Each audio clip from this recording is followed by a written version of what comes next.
La Iglesia Pentecostal Lirio de los Valles de las Asambleas de Dios presenta el mensaje de la Palabra de Dios, libertando, restaurando y edificando tu vida, desde la ciudad de Jersey City, New Jersey. Después de haber investigado con diligencia todas las cosas desde su origen, escribírtelas por orden, oh excelentísimo Teófilo, para que conozcas bien la verdad de las cosas en las cuales has sido instruido. Hubo en los días de Herodes, rey de Judea, un sacerdote llamado Zacarías, de la clase de Abías. Su mujer era la hija de las hijas de Aarón y se llamaba Elizabeth. Ambos eran justos delante de Dios y andaban irreprensibles en todos los mandamientos y ordenanzas del Señor. Pero no tenían hijo porque Elizabeth era estéril y ambos eran ya de edad avanzada. Aconteció que ejerciendo Zacarías el sacerdocio delante de Dios según el orden de su clase, conforme a la costumbre del sacerdocio, le tocó en suerte ofrecer el incienso. Entrando en el santuario del Señor, y toda la multitud del pueblo estaba fuera orando a la hora del incienso. Y se le apareció un ángel del Señor puesto en pie a la derecha del altar del incienso. Y se turbó Zacarías al verle y le sobrecogió temor. Pero el ángel le dijo: Zacarías, no temas, porque tu oración ha sido oída, y tu mujer Elizabeth te dará a luz un hijo, y llamarás su nombre Juan. Y tendrás gozo y alegría, y muchos se regocijarán desde su nacimiento, porque será grande delante de Dios.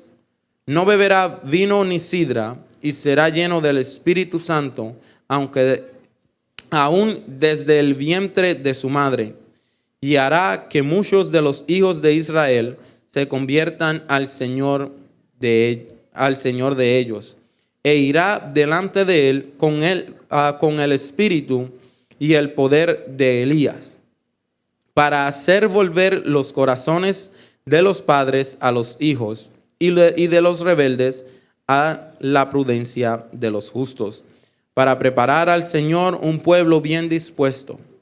Dijo Zacarías al ángel: ¿en qué conoceré esto? Porque yo soy viejo y mi mujer de edad avanzada. En el nombre de Jesús, Señor, te damos gracias por tu palabra, la cual ha sido leída en esta mañana, Dios. Oramos para que tú hables a nuestras vidas, para que tu Espíritu Santo, Dios, nos ministre, nos enseñe, Señor, nos confronte y nos fortalezca para seguir en este caminar, Dios de la gloria. En el nombre de Jesús, amén y amén. Pueden tomar sus asientos. Entonces, fíjese lo que le decía anteriormente. Lo que le decía anteriormente de lo que estaba pasando o lo que se conocía como el tiempo de silencio. Es decir, que Dios no había hablado a su pueblo a través de profeta por más de 400 años. O sea, hubo un periodo en el que Dios no habló a su pueblo. Entonces, es algo que uno debe de pensar, porque había silencio en aquel momento. Dios sabe por qué no hablaba, pero la manera en cómo el pueblo se estaba comportando era algo que, aunque Dios había permitido que ellos regresaran del exilio, del cautiverio, que regresaran a Jerusalén, ellos todavía volvieron sus corazones, y aunque no estaban haciendo idolatrías como lo hacían en el tiempo de los reyes, que ese era el peor pecado que ellos cometían, que, si ustedes leen Reyes, Segunda de Reyes, capítulo 22, si no me equivoco, dice que el pueblo de Israel entregaba a sus hijos, lo sacrificaban a Moloc, lo pasaban por el fuego. Es decir, como que yo agarre a Eiren, Dios me libre,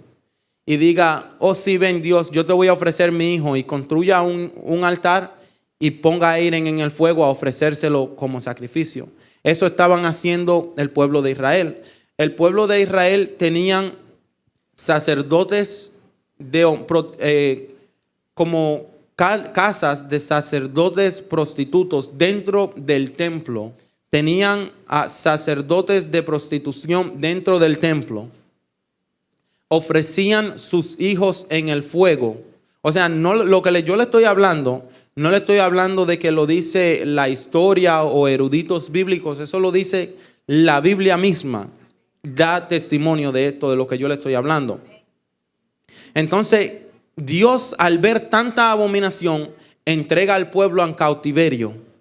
Pero luego de que Dios los liberta, el pueblo viene del cautiverio y ya no empieza a ofrecer sacrificio a otros dioses, pero ahora se levantan con un pecado y es algo más hipócrita de lo que es abominación.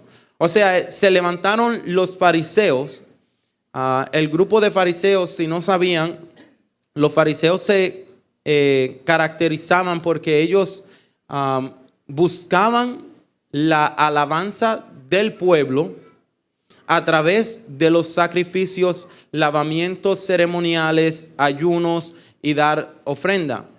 Pero todo esto lo hacían delante de la gente para que la gente lo respetara y le alabara. Mas, sin embargo, su fe genuina no era algo verdadero. No tenían una fe que en realidad le agradara a Dios. De hecho, cuando nosotros vemos en la Biblia, Jesús da una parábola y dice de que se levantaron un colectador de taxes y un fariseo y fueron al templo.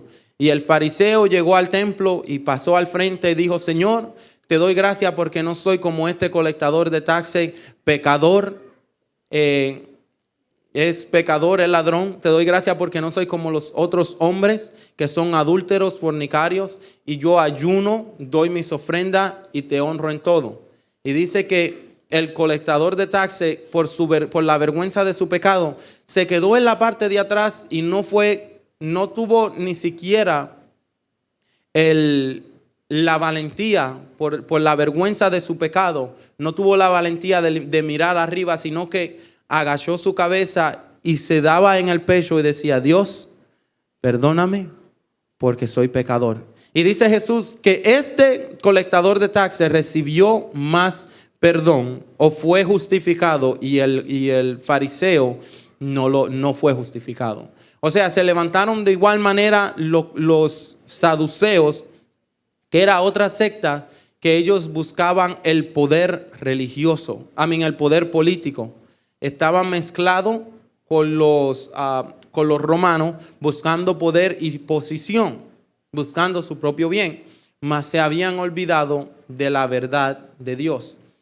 Y se habían levantado los celotes, entre otros, porque fueron como 6, 7 grupos que se levantaron. Pero los celotes eran grupos que estaban en contra de los saduceos y de los que colectaban taxes. Los que colectaban taxes eran judíos que trabajaban para el pueblo romano, pero le colectaban los taxes a sus hermanos judíos y le quitaban más de lo que tenían que quitarle para ellos hacerse ricos. Entonces no solamente eran traidores porque trabajaban para los romanos, sino de que eran ladrones porque les robaban a sus hermanos. Entonces se levantó un grupo que eran los celotes, que eran como un grupo terrorista o de guerrilla que buscaba revolucionarse en contra de Roma.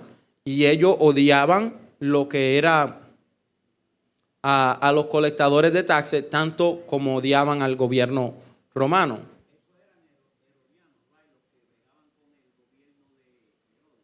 Eran saduceos. Los saduceos eran esos que bregaban con Herodes en aquel entonces, pero en realidad bregaban con el que se levantaba.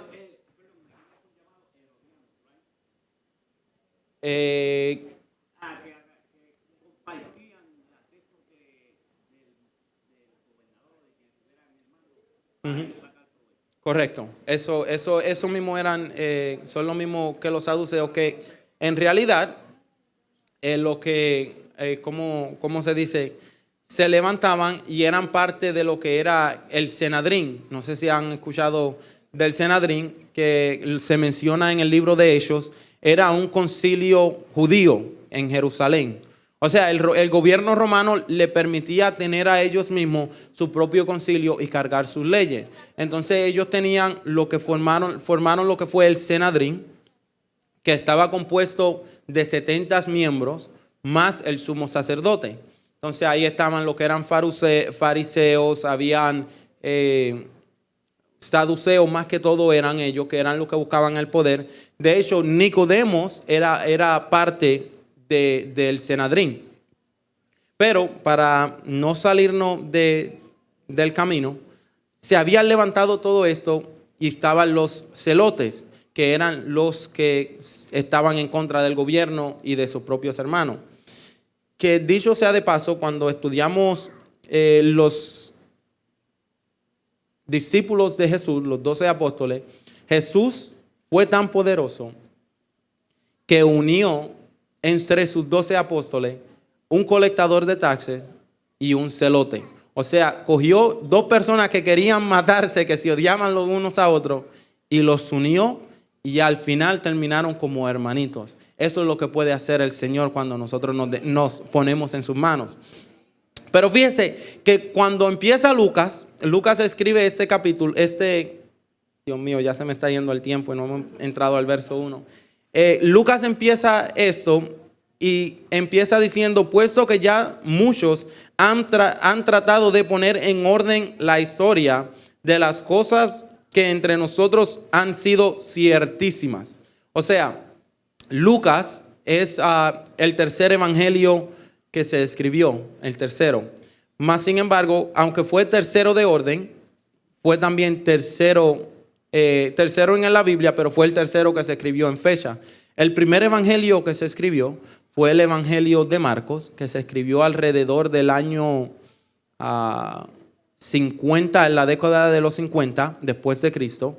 Entonces, cuando hablamos de después de Cristo, es después del nacimiento de Cristo. Es decir, Cristo nació, murió a los 33 años, y en el año 50, pues entonces ahí Marcos escribió su evangelio.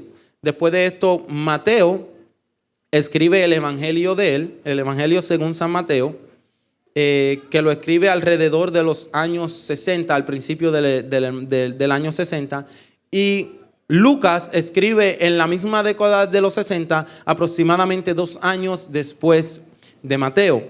Entonces él dice, puesto que ya muchos han tratado de poner en orden la historia de las cosas que entre nosotros han sido ciertísimas. Y fíjese, hay que poner énfasis en esa palabra que dice ciertísima. ¿Por qué? Porque Lucas, cuando escribe esto, él estaba dejando saber todo lo que tú has oído, todo lo que otros han escrito y han dicho, no cabe duda, esa palabra ciertísima es no cabe duda de que en realidad acontecieron. O sea, todo lo que yo estoy tratando de hacer es confirmar lo que ya todos han dicho, porque en realidad estas cosas sucedieron y son verdad. Así que, hermano mío, si ustedes tenían en duda de alguna manera de que la Biblia, la autoridad de la Biblia o algo, le digo que lo que está escrito fue inspirado por Dios y es útil para enseñar, para reprender, para instruir a todo hombre en buena obra, a fin de que el hombre sea perfecto, ¿verdad? Para trabajar en toda buena obra. Y dice que el verso 2, el 9 dice, tal como nos los enseñaron los que desde el principio lo vieron con sus ojos y fueron ministros de la palabra. Ahora fíjese que ese verso 2 es bien interesante, que si lo leemos así por encima, nos podemos volar parte del valor que tiene este verso.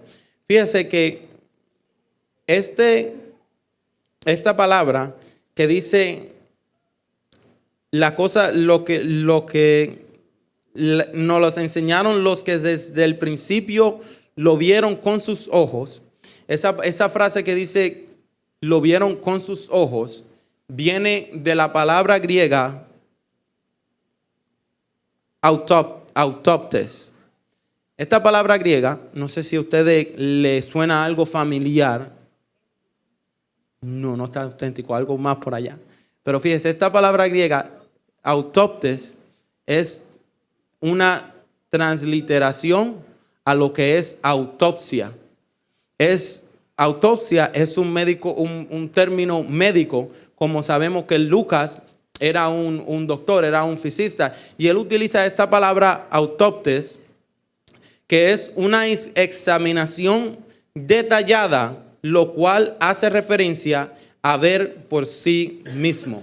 O sea, que cuando Lucas habla y le escribe a este hombre de que lo vieron con sus propios ojos, él está hablando de que estas cosas que sucedieron, lo vieron personas con sus ojos y lo examinaron detalladamente de todo lo que había sucedido. Y le dice más aún, y fueron ministros de la palabra. Ahora, lo que es un ministro de la palabra, hago yo una pregunta aquí. ¿Qué ustedes creen que es un ministro de la palabra? A ver. ¿Cómo dice hermana Leticia? Uno que predica la palabra. Ok.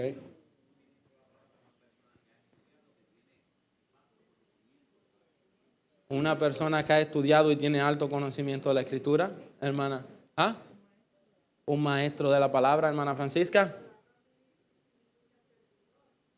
Palabra ministro sí significa servidor. El pastor, ¿dónde te enseñó? Él fue a estudiar, hermana. Usted me tiene que enseñar un poquito. Fíjese, la palabra ministro, como dice la hermana Francisca, es servidor. Y esta palabra ministro viene de lo que es el griego hupereites, que significa sirviente. Y es cualquier persona que asista a otro en cualquier trabajo. O sea, un ministro de la palabra no es aquel que se para a predicarla, sino el que sirve la palabra, el que se pone bajo la enseñanza de la palabra. O sea, cuando él habla y como dice el verso, para no parafrasearse, lo dice, y fueron ministros de la palabra. O sea, los que vieron con sus ojos y fueron ministros de la palabra, estos fueron gente que andaron con Jesús mismo. Fueron gente que sirvieron y seguían lo que Jesús enseñaba. O sea que los que quieren tener título de ministro o los que queremos tener título de ministro, debemos de enfocarnos de que no es el estar a lo alto o que nos miren o que bajo de alguien. Un ministro es alguien o algo que está bajo otra persona. Correctamente. Le dio a la hermana, como dicen los dominicanos, le dio a la cabeza del clavo. No es un cargo, sino que es un servicio. Entonces, dice, me ha parecido también a mí, después de haber investigado con diligencia todas las cosas desde su origen, escribírtelas por orden, oh excelentísimo Teófilo, para que conozcas bien la verdad de las cosas en las cuales has sido instruido.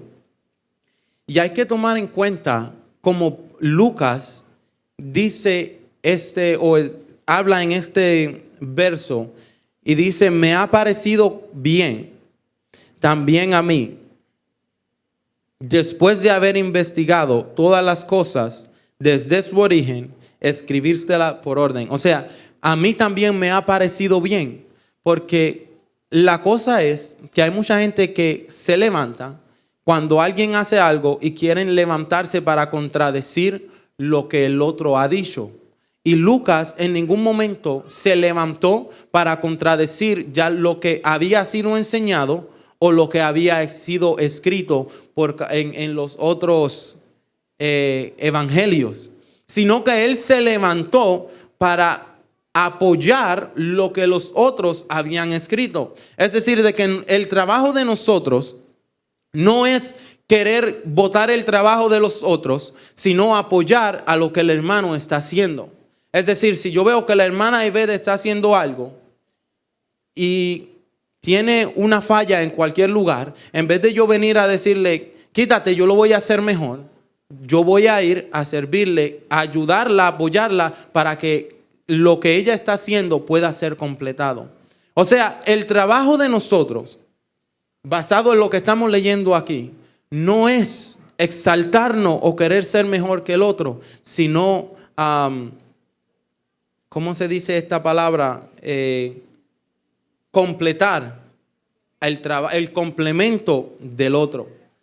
Y ese es el trabajo. De hecho, Pablo lo pone de otra forma. Pablo dice que nosotros somos un cuerpo y que en el cuerpo no todos pueden ser manos y que no todos pueden ser pies, y que si a la mano le pasa algo, al pie debe de dolerle de igual manera. Entonces, el trabajo de nosotros, le doy ahora, hermana Francisca, es complementarnos el uno al otro en vez de querer destruirnos y querer creernos más grande que los demás. Hermana Francisca, correcto. Y bueno que usted dice eso, porque entre los 66 libros canónicos que se encuentran en la Biblia, o sea, los 66 libros de la Biblia, solamente hay 2 libros que fueron escritos por personas que no eran judíos. Todos los 64 libros que están en la Biblia, de los que están en la Biblia, fueron escritos por gente judía. Mas, sin embargo, el Evangelio según San Lucas y el Evangelio y el Hecho de los Apóstoles fueron los únicos 2 libros que se escribieron por una persona gentil. Que eso era, hermano, tremendo. Y este Lucas fue alguien que Pablo se lo ganó. Un discípulo de Pablo, se puede decir de esta forma. Pero para continuar, porque esto solamente quería darle como la pequeña introducción.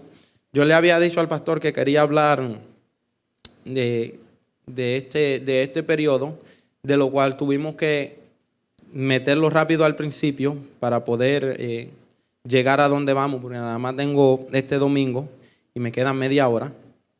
Pero fíjese que dice, él le escribe a Teófilo, le dice, para que conozcas bien la verdad de las cosas en las cuales has sido instruido.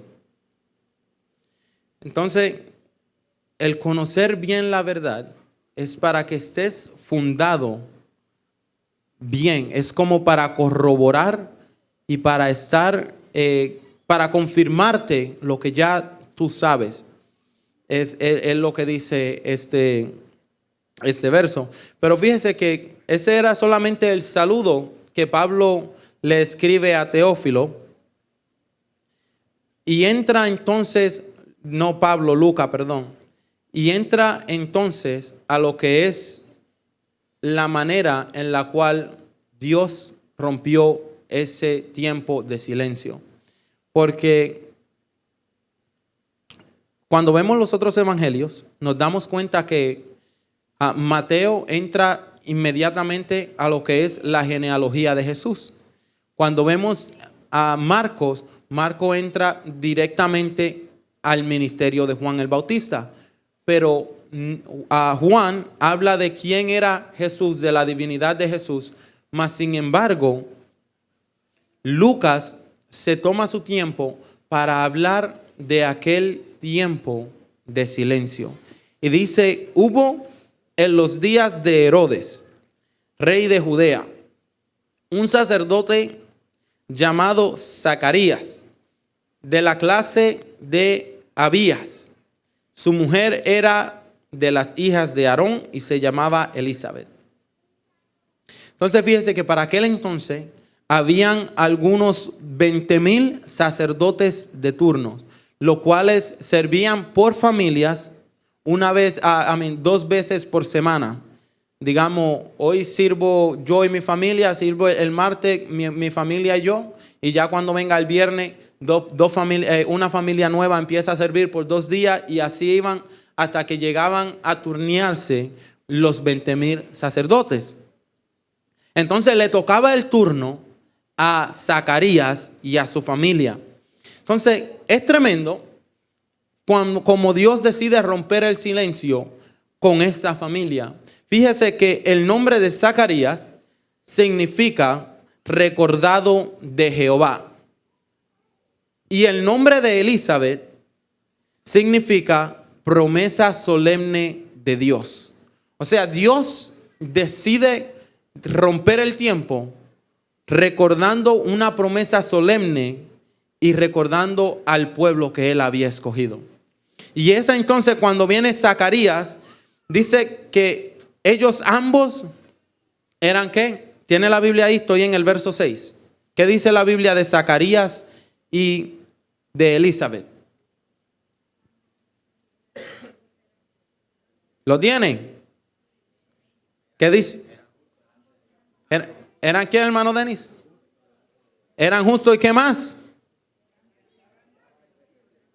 Y andaban irreprensiblemente. Y ahí es algo que nosotros debemos de comprender. ¿Por qué? Porque la gente anda buscando, o déjame incluirme, muchas veces andamos buscando que el Señor hable a nuestras vidas, pero no queremos andar justa e irreprensiblemente delante de Dios. El pueblo de Israel estaba pasando por 400 años de silencio por toda la maldad y el pecado que estaban cometiendo.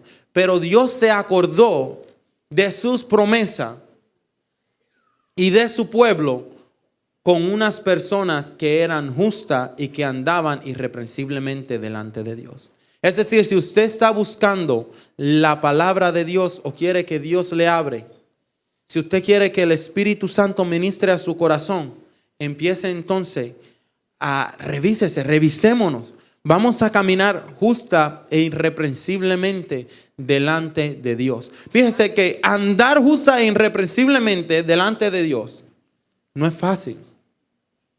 No es fácil. El que me diga, oh sí, eso es fácil, mentiroso. Dice Juan que si ninguno ha pecado, es mentiroso. Así que el andar irreprensiblemente, justamente delante de Dios es algo sumamente difícil, pero no es imposible. ¿Por qué? Porque tenemos la ayuda del Espíritu Santo, el cual nos santifica, y tenemos a Jesús que nos limpia de pecado. Porque si alguno hubiese pecado, abogado tiene para con el Padre, a Jesucristo. Aleluya. Entonces Dios encuentra a estas personas, la cual las describe Lucas como justos e irreprensibles. Miren, en todos los mandamientos y ordenanzas del Señor. O sea, cuando se hablaba de todos los mandamientos y ordenanzas, estaba hablando ya de la ley mosaica o de los mandamientos que Dios le había dado al pueblo de Israel a través de Moisés. Entonces, no es que andaban conforme a la ley romana de aquel entonces, sino que andaban conforme a los mandamientos y las ordenanzas que Dios les había dado. Esto no quiere decir que nunca hayan roto uno de los mandamientos o que nunca hayan pecado o que eran perfectos. Mas, sin embargo, eran personas que, y fíjese, quiero que me preste atención a esto, porque esto es lo que Dios anda buscando en nosotros. Anda buscando personas que se esfuercen por ser diferentes y andar rectamente delante de Dios. Anda buscando personas de que cuando le fallen a Dios, le duela en su corazón. Fíjese, porque hay problemas cuando le fallamos a Dios y no sentimos nada en nuestro corazón. Seguimos caminando como que nada haya pasado. Ahí hay problemas y ahí tenemos que examinarnos. Entonces, estas personas no eran que eran perfectos, pero eran personas, alabado sea el nombre de Jesús, que le dolían cuando le faltaban a Dios, que se esforzaban por caminar rectamente delante de Dios. Y ahí, cuando Dios encontró personas de tal calidad, entonces Dios decide romper el silencio.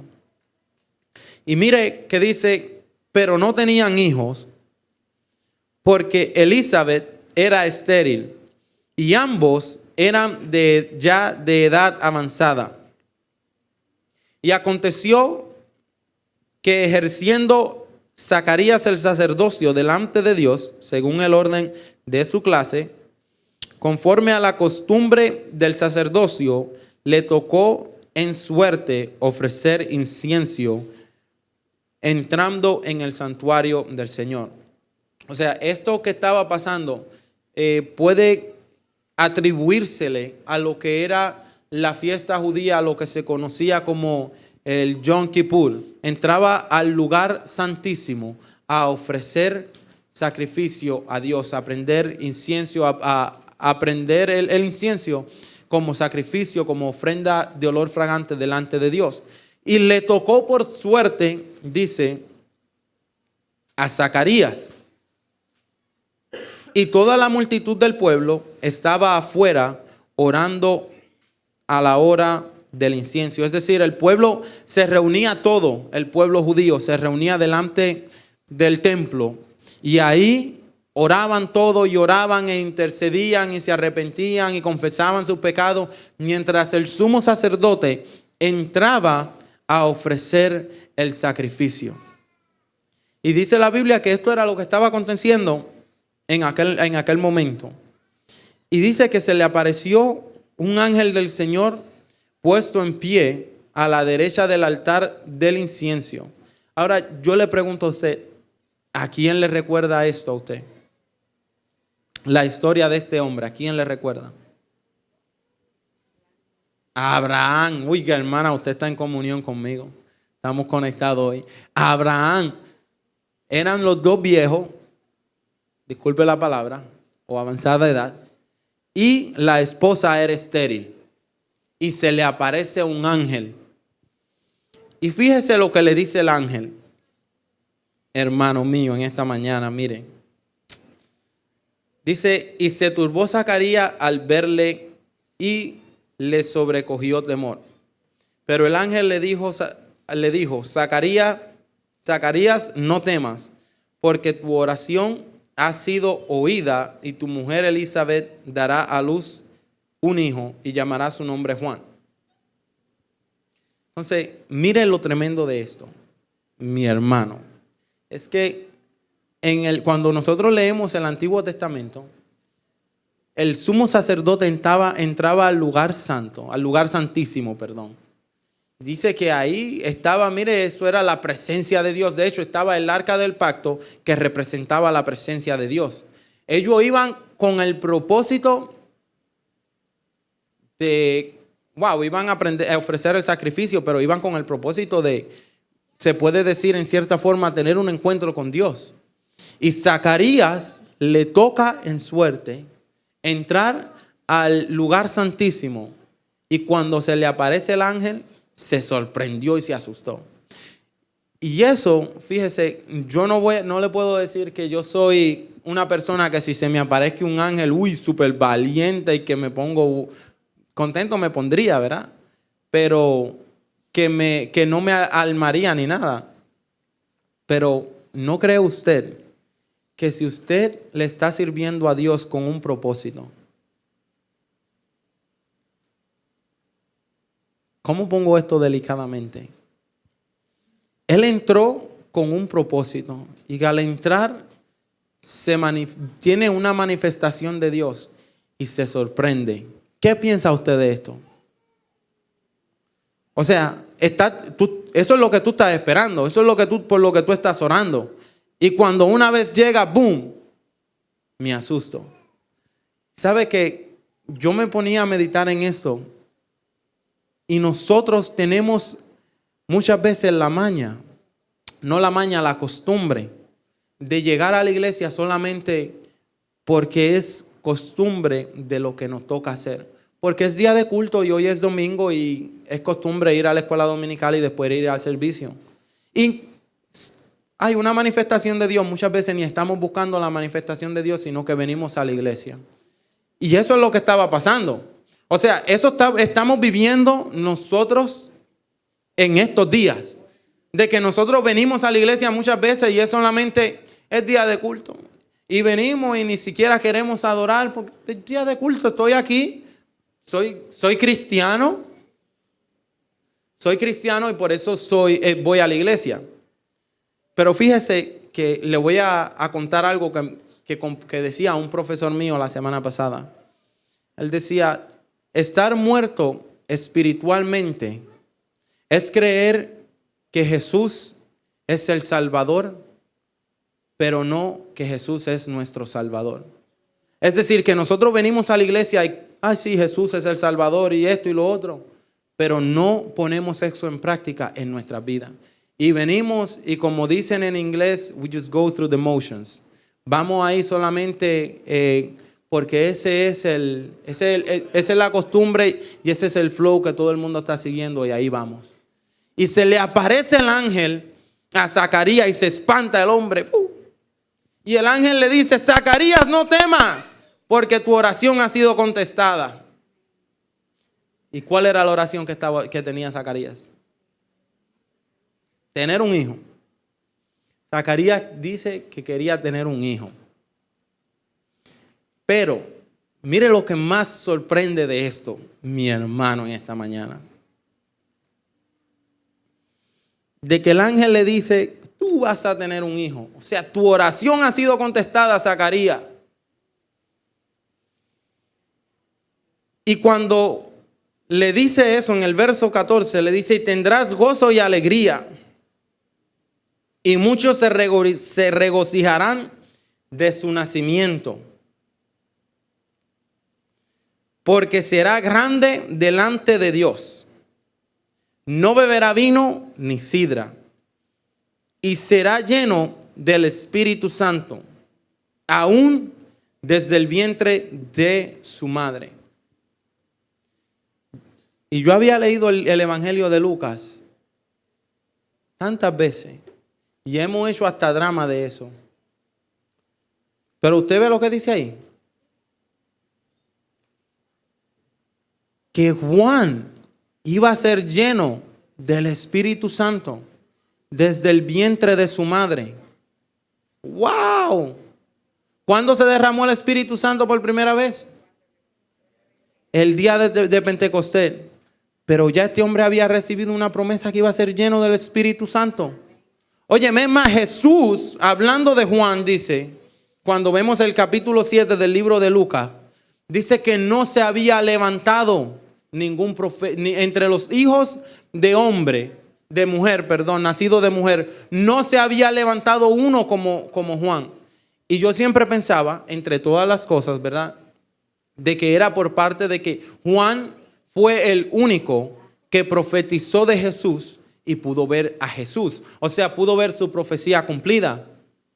Pero este hombre era lleno del Espíritu Santo. En el Antiguo Testamento, antes de que esto sucediera, el Espíritu Santo venía, hacía el trabajo que tenía que hacer y se iba. Pero este hombre fue prometido que el Espíritu Santo iba a llenarlo desde el vientre de su madre. Es más, dice que cuando María estaba embarazada de Jesús, fue a visitar a Elizabeth y que el bebé estaba como muerto, que no se había movido. Y que cuando María entró, el bebé brincó en el vientre de María. ¿Pero qué había en María? Jesús estaba ahí, pero ¿qué más? ¿Qué le había dicho el ángel Gabriel a María? Que el Espíritu Santo iba a posar sobre ella todos los días hasta su alumbramiento. O sea, cuando cuando María vino y visitó a Elizabeth, ese muchachito, ahí mismo brincó, ahí se cumple la promesa que vemos en este verso. Fue lleno del Espíritu Santo. Mira, hermano, yo no había leído esto y hasta anoche me di cuenta, porque yo había preparado la enseñanza, pero siempre me gusta revisar antes de darlo. Y aunque lo había preparado, anoche cuando estaba leyendo esto, yo dije, wow, este hombre fue lleno del Espíritu Santo desde el vientre de su madre. O sea, la promesa que no se cumplió o que no se cumplió para todas las personas en general, hasta después del derramamiento del Espíritu Santo el día de Pentecostés, ya este hombre lo tenía. O sea, Juan Zacarías y Elizabeth estaban orando, estaban clamándole a Dios. Y en un tiempo de silencio, acuérdense que esto es la primera palabra que da Dios después de los 400 y pico de años de silencio. Esta es la manera, yo digo, wow, como Dios rompe el silencio, Dios mío, aleluya. Yo no sé qué usted puede estar pasando en este día. Yo no sé si a lo mejor Dios esté en silencio en su vida, pero prepárese. Porque cuando Dios rompe el silencio en la vida de alguien, wow, lo rompe de una manera especial, aleluya. No es algo de que de poquito a poco. No, mire, oye, Dios rompió el silencio, pero ¿de qué manera? ¿De qué manera rompió Dios el silencio en la vida del pueblo de Israel y en la vida de este hombre más que nada? Y le dice, y hará que muchos de los hijos de Israel se conviertan al Señor, Dios de ellos, e irá delante de él con el espíritu y el poder de Elías, para hacer volver los corazones de los padres a los hijos y de los rebeldes a la prudencia de los justos, para preparar al Señor un pueblo bien dispuesto. Y fíjense que no solamente le dice que iba a ser lleno del Espíritu Santo, sino que iba a ir delante de él el espíritu de Elías. Dios mío, ya me quedan 9 minutos. El espíritu de Elías. Los judíos estaban esperando de que antes que el Mesías llegara, el Mesías prometido, Elías iba a volver a la tierra delante de él, y él iba a preparar el camino, y entonces iba a venir el Mesías. Entonces el ángel le dice a Zacarías, tu hijo va a ser lleno del Espíritu Santo y va a ir delante de él el espíritu de Elías. O sea, ese va a ser el instrumento que yo voy a utilizar para prepararle el camino al Mesías que viene de camino. O sea, cuando Dios le da esa palabra, le dice, ya la redención del pueblo está cerca. Aleluya. Irá delante de él el espíritu de Elías. Que de hecho, cuando nosotros vemos la vida de Juan el Bautista, nosotros vemos que Juan, dice la Biblia, vestía como Elías. Iba la misma descripción de la vestimenta de Elías la tenía Juan. De hecho, cuando vemos el capítulo 1, los versos 8 al 14, por ahí más o menos, le dicen los judíos que vinieron a preguntarle a Juan, le preguntaron, ¿eres tú el Elías que había de venir? Primero le preguntaron, ¿eres tú el Mesías? Le dijo, no. ¿Eres entonces tú el Elías que ha de venir? Y él mismo dice, no lo soy. Entonces, ¿quién dices tú que eres? Yo soy la voz del que clama en el desierto, cumpliendo la profecía que había dado Isaías. O sea, cuando Dios le habla a este hombre, cuando Dios rompe el silencio, hermano mío, prepárase porque lo hace de manera poderosa. Prepárate si estás pasando un momento de silencio o de sequía en tu vida. Camina rectamente delante de Dios, porque cuando Dios rompa el silencio, va a hacer cosas que tú nunca esperabas que sucedan en tu vida. Aleluya. Pero lo más sorprendente de todo esto es que dijo Zacarías, el verso 18, yo soy viejo y mi mujer de edad avanzada. Entonces, vamos a leer, ¿verdad? Para poder tener un poco de contexto, poder entender mejor este verso. Vamos a leer el verso 12. Dice, y se turbó al verle y le sobrecogió temor. Pero el ángel le dijo, Zacarías, no temas, porque tu oración ha sido oída y tu mujer Elizabeth dará a luz un hijo. ¿Qué le dijo? Tu oración ha sido oída. Entonces, cuando ya le confirma que su oración ha sido oída, dice en el verso 18, ¿en qué conoceré? ¿En qué conoceré eso? Porque yo soy viejo y mi mujer de edad avanzada. O sea, este hombre estaba orando y clamando por algo que él mismo no estaba esperando. Y nosotros después nos preguntamos por qué no recibimos de Dios. Porque empezamos a clamar y a pedir y ni siquiera nosotros mismos creemos que el Señor puede hablar o obrar en nuestras vidas. Mírense, hermano, le dice: tu oración ha sido oída. Óyeme, yo me imagino, imagínense en usted, él dice que ya era viejo y de edad avanzada. Es decir, ¿por cuánto tiempo estuvo este hombre y esta mujer orando por ese niño? Me imagino que desde que se casaron, desde su juventud, orando y clamándole al Señor, andando irreprensiblemente delante de Dios. Y cuando Dios, después de los años, le contesta la oración, ellos no lo creen. Dijo Jesús en una ocasión: vosotros no reciben porque no saben pedir. Y es que hay veces que pedimos y ni siquiera creemos lo que estamos pidiendo. Y queremos orar oraciones de fantasías que solamente en nuestros sueños pensamos que pueden cumplirse. Y como yo le dije, cuando Dios decide obrar en la vida de alguien, mira, hermano mío, es boom, algo que nadie se esperaba. Pero nos deja sorprendido. ¿Alguna vez le ha pasado esto a usted? De que usted le ha clamado y le ha pedido a Dios y le ha pedido, y a lo mejor dice: voy a orar porque dicen que si yo oro Dios me puede escuchar y puede cambiar las cosas. Pero no oramos porque hay convicción en nuestro corazón. Nos volvemos como Job, que decía: de oída le había oído, mas ahora mis ojos te ven. Aleluya. Me quedan 3 minutos. 3 minutos. Y quiero utilizarlos en esta mañana para que creemos conciencia de lo que Dios puede hacer en la vida de nosotros. De que no importando cuánto tiempo Dios ha estado en silencio, eso no quiere decir que Él no está presente.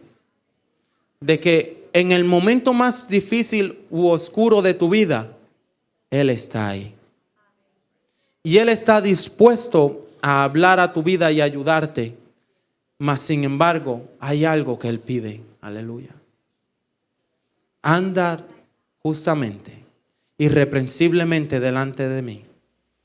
Y una vez empieces a caminar justamente delante de Dios, prepárate para recibir la promesa de Dios. Aleluya.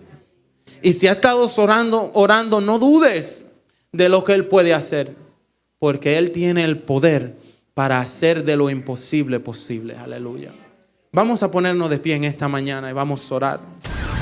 Este fue el mensaje de la palabra de Dios desde la Iglesia Pentecostal Lirio de los Valles, de las Asambleas de Dios, desde la ciudad de Jersey City, New Jersey.